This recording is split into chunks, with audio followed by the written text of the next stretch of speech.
Hi, I'm Jay Washburn. And I'm Joe Bendosky. And this is Start Writing. And today we are talking about chapter cliffhangers. So we did an episode on ending a book with a cliffhanger. We're talking about just bridging one chapter to another with cliffhangers today. Now, before we jump into that, we used to do something called This Week in Critiques. And we got rid of it for a variety of reasons. But I decided, and this won't be like an every time thing, but I came across this concept and it's way too short for an episode. So that's what I'm calling this little piece here. It's too short for an episode. But I did want to talk about it, and I call it Orienting the Reader. And so in the past month, I have come across two manuscripts that people asked me to critique. One of them opened with this line. So you have this line of dialogue, and then the dialogue is attributed to somebody named Pirate Dave. Okay? Now, the book is actually a memoir about living and traveling the U.S. in an RV. And so what I point out to the author is, he says, if you pick this book up and it sits on your Kindle and maybe a month later you start reading it, that opening line is really confusing about what you're about to read. So what I told the author is, readers are multi-dimensional time travelers. When they arrive, you've got to orient them because they have no idea where they are. And if you point them in the wrong direction, they're gonna be very confused. So the other manuscript I read was a contemporary novel about a zombie apocalypse. But the story starts with this older man and he's just grooming his horse. And the concept of a horse, while it kind of evokes this old Western kind of view, or maybe even medieval, right? And while there are definitely people who still use horses and different things like that, it still orients the reader in the wrong direction. And so I told her, be like, maybe you want to drop something like a cell phone in his pocket or something that tells the reader that he has a horse, but this is contemporary. So, yeah. So just when you're writing that first page, make sure when you orient that reader, it's in the right direction, that it's putting them in the right dimension in the right time. Because they jump all over, and it can be really confusing if you pick up a memoir about traveling in an RV, and Pirate Dave is the first character you meet. So, let me deliberate on this a bit. How soon? Because I'll bet you both those readers said, it's in the next paragraph. Did they? Well, see, I don't think it's about how soon. It's about the fact that the opening paragraph's oriented in the wrong direction. It's distracting. Yeah, it's like a bait and switch or something. Yeah, if there's not an orienting piece in the opening paragraph, I think you're okay, because the reader kind of is still feeling their way. But the problem with both of these is they had a piece that would orient the reader, but did it in the wrong direction. So don't give the wrong signals. Yeah, so I believe the actual term is signposting for this, but yeah, so you've got to use the right signposting. So if there's no signposting in the opening paragraph, it's all hook, I think you're fine. But if you have signposting, it needs to be the right signposts. Yeah. Cool. I like that. So, alright. So the source material for this episode is the TV show Lost, episodes 1 through 3. And we chose Lost because it's famous for its cliffhangers, and those cliffhangers' power to bring fans back to the series. As we're dealing with cliffhangers here, I imagine if you decide to consult the source material, you'll probably watch it on Amazon or Netflix or something. And this is a TV show, so a lot of places where we'll point out there was a cliffhanger, there would have been a commercial break, but there'll be no break in the stream. So you have to kind of bear with us on that, just as commercial television transitions to streaming. The cliffhangers are still there, but you immediately get the next scene as opposed to waiting those 3 minutes during the commercial break to make sure you come back. Wait, so it sounds like you're talking about commercial break cliffhangers only? So we'll what about the end of an episode? Yeah, so we'll talk about both. Okay. But essentially they're kind of using them the same, and some of the stronger cliffhangers are actually in between commercial breaks rather than at the end of an episode. Yeah. So it kind of doesn't matter which one we're talking about. And so we do want to kind of talk about a new way you can support the show. So when we put up the notes online, there will be links to the source material. And so if you click those links and then check out or buy, if you buy the book or rent the TV show or movie, that will support the show that way if you want to check us out. Also, it's kind of an easy way to find, we talked, throughout the ending series, we talked about a ton of different movies, happy endings, ambiguous endings, cliffhanger endings. And so if you can't remember all of those, they're all there in the notes online, and there's links directly over to Amazon. So, all right, let's start the episode. So what is a cliffhanger? We kind of covered this already, talking about, the origins, the guy hanging on the cliff at the end of that. I guess it was a serialized fiction at the time. But so we talked about using him at the end of a book is all about series writing. I gotta interrupt real fast. Yeah. I watched this old black and white Zorro when I was a kid, which was like from 2 generations older than me. But I remember an episode ending with him going off a cliff. It was like a stagecoach off a cliff. And that's the end of the episode. And that's the end of the episode. Yeah. And when you watch that scene, there's no way he could have made it. But then at the beginning of the next episode, it's like a different angle and you're like, oh yeah, you can totally make it. Yeah. Anyway, it's just like a really cool example. That's like the classic example. So, and we talked about the Arabian Nights and Sherazade and her story. So we talked about all this. So if you want the refresher on those pieces, listen to the end with cliffhangers. So when not to use them. Okay, and so this is we're going to talk a little bit about exposition, and next month we're going to talk about a lot about exposition. But I want to point out right now a time when you don't want to use a cliffhanger is one, if it's the end of your series, we just want resolution, or if it's just a standalone book. But if you need to do some exposition, then it's usually better to have resolution in the chapter before. Like I said, I'm not going to go a ton into this, but essentially it comes down to memory slots and how we track information in our head and remember things. And so there is a time when a cliffhanger is not the best way to end a chapter. If you know the next chapter's got some big world building exposition up front, don't end with a cliffhanger because the reader is too distracted to focus on learning these new pieces that you're going through. So like I said, in next month's episode on exposition, we will go very in depth into the psychology and science there and with some great examples. But man, so this is funny and embarrassing. That problem is in Star Child Book 2 right now, and every reader who's read the draft has said, so in my mind, I thought if I do a cliffhanger here, that's going to push them to keep through the exposition part. But it hasn't worked. Not a single one of them was like, oh yeah, that worked great. They're like, there's something wrong with this chapter. And it's because I left a cliffhanger and then I did exposition. Yeah. So I feel like the theory was sound, but it does not work. Yeah, and the theory sounds, right, but when we break down the psychology, you'll be like, oh no, you have to resolve before you exposition. Yeah. And it'll become really clear. Like I said, I don't want to dig into it here because that's not what this episode is. But I do want to point out, when you have exposition coming, that is when you don't use a cliffhanger. Okay, so essentially, cliffhangers come down to 2 basic types. And when we hit the examples, we'll really expand that. But the 2 basic types are 1, the character encounters a life-threatening situation. Now, we can actually look at this at broader than just gun to the head, going over a cliff kind of situations. Because as James Scott Bell puts it, he says, in every novel, life is at stake. But that can be social life, work life, romantic life, family life, or just actual biological living. He says all of those are types of life, and at least one of those must be at stake. And so a cliffhanger will put one of those in jeopardy, right? A man is about to get fired. That can be a cliffhanger, depending on the type of narrative you're writing. So, or his wife asks for divorce. That can be a cliffhanger, right? Because that puts certain types of life in jeopardy. There's another technique very similar to life-threatening situation. It's not necessarily life-threatening, but it's just mid-action. You're in the middle of an action scene and just stop it right there.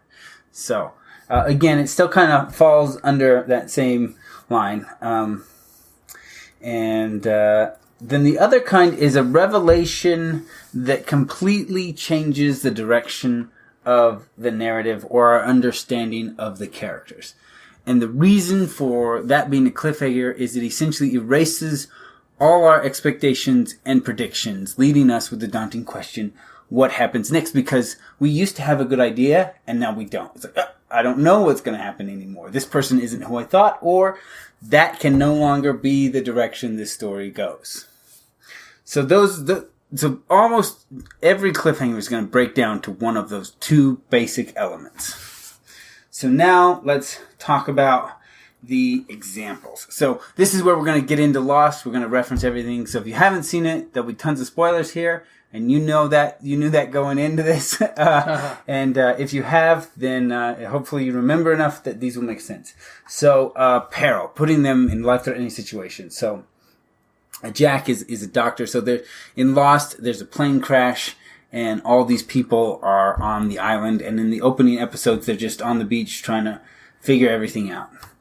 So Jack, he finds himself on the island. His plane has crashed and people are injured and struggling everywhere. He finds a pregnant woman who's having contractions. He gives her some advice and then has someone watch her while he goes to help another person. Then he sees the wing of the plane is breaking and about to fall on the pregnant woman. He runs to help her and commercial break. So her life is in peril in that moment. He's rushing to save her, so maybe he puts himself in peril, but depending on when he gets there, and then you cut it and wait till something happens. So in episode 2, when a group hikes up the mountain and something charges at them, it sounds like the smoke monster we meet in the first episode. And everyone runs except Sawyer. And then we cut to commercial break.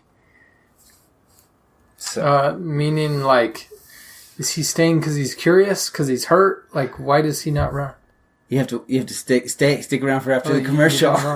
You find out when they come back from commercial. So break. Why didn't he? Why didn't he? Because he had a gun and he just shot whatever was charging at them repeatedly.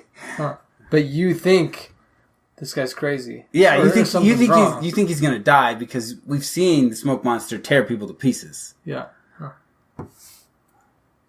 But it ends up not being the smoke monster; it's a bear. So, okay, and then mid-action cut. This is very similar to peril, as we mentioned above, but there's a few caveats. The character doesn't need to be in peril, just mid-action. So in Lost, the pilot is killed by the smoke monster. Jack, Kate, and Charlie are running through the rain from the monster, and it just cuts. There's no specific anything there. It's just, it cuts. Now, and then a few scenes later, we even get another cliffhanger. Charlie trips, falls, and lands in the mud, and then Jack goes back to save him, and then we get the cut. So that's more in peril as opposed to just mid-action. Revelation. So here we're going to introduce a new narrative element that is going to change your predictions about what this story is about. So the first day comes to an end, right? We've had this plane crash on this island. They're working on, sending out SOSs, finding the black box. They're just, trying to figure out how do we help the people trying to find us faster. As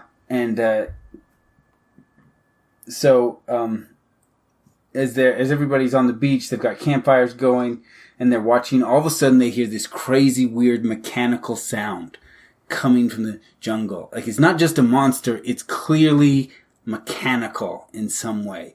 And at that moment, you realize this is no longer just a survival story. Right? It introduces this whole other element that says, this isn't island survival, this is sci-fi. And so in that way, it creates a cliffhanger because it completely rewrites your predictions and expectations for the narrative. Is this still in episode 1? Yeah, that's in episode 1. Oh, cool. That's the very end of episode 1. So in episode 2, we see this again, right? So that thing charges at Sawyer and he shoots it and kills it. And then we find out it's a polar bear. And it's just like, what is a polar bear doing on this island? And so once again, whatever expectations you started building are just kind of, you don't know anything about this island. You don't know anything. Right? So after Sahid fixes the radio and the group hike up into the mountains and try to get a better signal, they get a few bars, but again it doesn't work. Only this time it's because someone else is transmitting and it's blocking the frequency so they can't send out. And cut to commercial. Right? But suddenly it's like, so they're going up, they're going to try and, send a signal, and then somebody else is already transmitting, and then it's just, again, it introduces that new narrative element and just wipes the slate for your expectations and predictions. Cool. So, on your first example 10 minutes ago, I asked you what happens next. I'm purposefully not doing that because I think it'll emphasize your point all the more. So, but you wanted to? You're like, well, what happened? I'm still curious about all of these. Okay. So, the next example we call attempt, success, or failure. Okay? So, the characters have a plan, and initially going in, it can succeed or it can fail.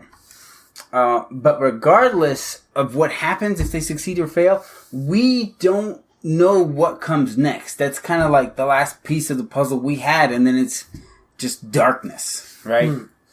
And so, in Lost, Day 2, Jack and Kate attempt to find the cockpit in hopes of finding the transceiver. They find both, but the transceiver doesn't work. This is an attempt success. They found it. However, the next step of the plan is unclear. Be like, we got it and it's broken. Now what? And so it's kind of that now what that, again, is about clearing out expectations and predictions and just leaving the reader saying, what happens next? I don't know. And if I don't know, or at least think I know, I got to turn the page. J.J. Abrams has a name for this. Doesn't he call it the black box or the magic box or something like that? So, in it, when he's talking about that, he's talking about the hatch as a specific device, which I actually don't bring up. Well, the mystery box. Yeah, Have the you mystery. heard that? Yeah, I've heard the mystery box TED Talk. Yeah. And yeah, so he's initially talking about because having something locked away that you don't have access to, but essentially that still just breaks down into the reader not having this expectation prediction hole that they can't see into. Yeah. Right. So it's not, he talks about it as a specific literary device, but no one else does because they're like, no, it just fits into the bigger thing. Yeah. For example, all of these types that I'm listing here, attempt, success, fail, new narrative element, these are not any specific classifications. These are examples I've labeled that really just fit into those two types. Mm-hmm. Character in peril, or I guess life in peril, or, something that erases predictions and expectations, right? Mm-hmm. Revelation that will erase those two things. Okay. So the box when introducing the box that we don't know what's inside is that exact same thing. We introduce a new narrative element that erases expectations. Okay, so then we have the next example, the mystery question. So this actually doesn't quite fit into the others quite as well. This is about what's called narrative drive. It's about longer questions. So narrative drive is usually explained in terms of Pandora's box, which, is kind of like J.J. Abrams' thing. And he says, the thing about Pandora box is people are curious. They want to know what's in the box. He says, and maybe they fight the urge for a while not to open it, but they're gonna open it. That's narrative drive. He says it doesn't produce the kind of urgency that a cliffhanger does, but it does create a kind of pull. Okay. And so a mystery or question is about establishing that narrative drive. So at the end of the episode, of the first episode of Lost, or maybe it's the second episode, I don't remember. No, it's the second episode. Jack and Kate and Charlie, they find the pilot. So while they're in the plane, the smoke monster comes and attacks, and it gets the pilot, tears him to pieces. And they find the bloody mess of him left in the tops of the trees. And Charlie points at it and asks, how does something like that happen? So it's not a really sharp cliffhanger because it's not erasing anything. It's just seeding that narrative drive, making sure you're asking the question they want you to. What is this thing that it can do that? So any kind of mystery, like the entire mystery series is really based on that long-term narrative drive. We find a body, who did it? And you're not going to find out on the next page. It's not a sharp cliffhanger. It's narrative drive that kind of pulls you along. Yeah, I like that. The next example is the character reveal. So one of the things I talked about is a new narrative element can erase our expectation predictions for the plot. A character reveal changes how we see a character, and therefore we can no longer predict their individual play within the story because they're not who we thought they were. So at the beginning of episode 2, the boy Walt is looking for his dog, and he finds a pair of handcuffs on the ground. And so we assume that somebody on the flight was wearing these handcuffs. As it builds, we meet Sawyer, who is really kind of a tough character, and you just get a strong sense that he's a criminal. He just puts off that vibe really well, that he's just not trustworthy. And he has a gun, right? And everybody is just, wondering how he got it. And he says, I found it on a guy. And so the idea is like, well, he found it on him because he knew he had it, because that's the guy who was the marshal who was taking him back. So that's kind of the direction everything is going. And then we learn that the handcuffs belong to Kate. She was the prisoner being taken back, not Sawyer.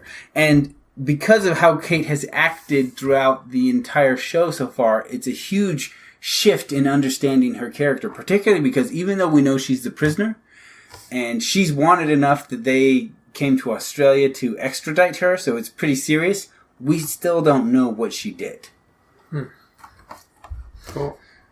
But yeah, and so that is the big reveal, is discovering that she was the prisoner on the plane. And then, of course, we have the dilemma and choice. A character must make a key choice that will have a dramatic impact on the plot or character, and it can't be one that they can predict. So, will Harry Potter perform a mercy kill on his best friend Ron? No, that's not a cliffhanger. He's not going to do it. He's going to find a way around it. We know that, right? Will Arya Stark perform a mercy killing? Probably. Arya doesn't have any hesitations about killing people. She's an assassin, right? So in episode 3 of Lost, Kate must decide if she will perform a mercy killing on the U.S. Marshal that arrested her and was bringing her back to face trial in the United States. Will she do it? And it works as a cliffhanger because we don't know. Kate seemed like this really nice, helpful young girl, maybe in college. And then we find out she's wanted for something really serious, and she was being taken back to the United States to face trial.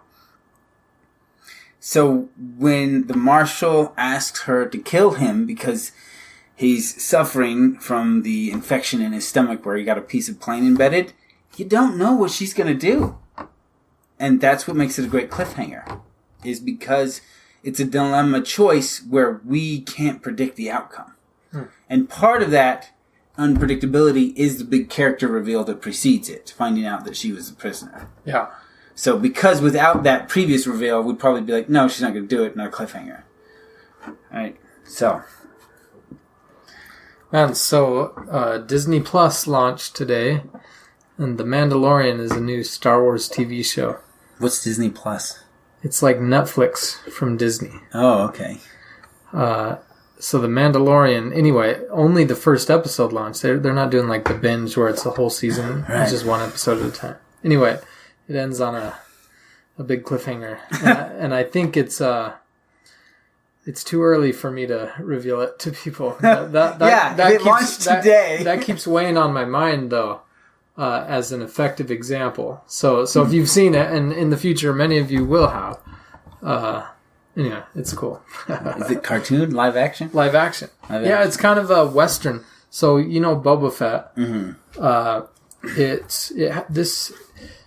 The Mandalorian is a guy like Boba Fett. It's not Boba Fett. And it's kind of a Western setting, like gunslinger type vibe to it. And it happens after the Return of the Jedi. So it just has like a strong pull for the like classic trilogy fans. It was cool. I was pretty excited watching the episode. So, all right. So, cliffhangers we also kind of break them down into physical and non-physical cliffhangers. Physical are clearly the most common, right? Like, character in peril is just trademark cliffhanger, right? That's how you often see them. But above, we mentioned James Scott Bell's list of social life, work life, romantic life, etc. And each of these, you can put into peril instead and still produce a cliffhanger. And particularly if you're writing a romance, there's more of the way you've got to go. You put the relationship in jeopardy in the cliffhanger. What comes after the cliffhanger? And this is important because the cliffhanger is essentially a hook. But if you don't have a sinker on the other side of that chapter, then you will lose the reader just as if you had no cliffhanger at all, right? You've got to follow through. Now, if you've done like a peril mid-action stop and you just carry through, that's easy to put together. But if, let's say you decide, I'm going to make the cliffhanger and then jump POVs, you've got to do a harder sell to keep the reader then, because they're like, I'm not getting the answer to the cliffhanger. So you need to really get a good hook with that new POV chapter. Otherwise, you're going to lose them just as if you hadn't had that cliffhanger in the first place. That's tricky. Yeah, so that is something to factor. I know a lot of people spend a lot of time thinking about the cliffhanger, but you've also got to think about the other side of that cliffhanger. So can you think of an example of someone who does that well? Not off the top of my head. Man, I feel like in some of my favorite books, that's even been a problem. Like Game of Thrones, maybe, where there will be something super exciting. Yeah. And it's like, crap, I got to go through 3 characters before I get back to them. It's sort of a frustration. It was a frustration. Even though I love the books, it's like... Yeah. I think the narrative drive is really strong, but I think the cliffhangers ended up often being more frustrating than driving me forward, because it's like, I just want to get back to them now. But I'm not sure how to fix it. Do you just... Because the funny thing is that would happen on the next character too. Yeah. Where I'm like, oh, this is great. I'm so excited. I just read that. Except now I got to wait for people again. Yeah. I don't know. It's tricky, and I haven't come across just anything don't that write multiple perspectives, and you'll be fine. Well, we talked about suspense, right? Multiple perspectives is really the best way to produce suspense. Yeah. Writing's complicated. Yeah, dang. So, all right, that's all I've got. Any other things you want to add here? No, that was so great. I'm going to repeat myself one last time. All cliffhangers really boil down to 2 points: putting the life in peril, or changing the narrative or characters in such a way with a reveal that we can no longer predict what's going to happen. Right? All cliffhangers break down to that. So if you look up this online, I've labeled each example in a specific style, but these are just labels I created. Mm-hmm. It's really just those 2 components. Yeah. So if, as we always say, if you want to support the show, check out one of our books, or you can head on to the website, look up the article for the episode you're listening to, and just click on the source material there, and that'll also help support the show. So if you're one of those people who've been checking out our source material. So, and for next month, we are going to be doing exposition. I talked about that a little bit before. And our source material for that is going to be book 1 of The Expanse, that is Leviathan Wakes. Now, there is a TV show on Amazon, but we are going to be sourcing the text for this one because we're talking about exposition specifically, and it's not something we can cover as easily in a TV show. And guys, if you haven't read The Expanse, it is such a great sci-fi. Well, Leviathan Wakes is a great sci-fi novel, and I haven't finished the series actually yet. There's 8 books, it's not done. 9 it's coming. Still going. Yeah, but it's great. It's awesome sci-fi. So, yeah, and as always, thanks for listening. It's time to start writing.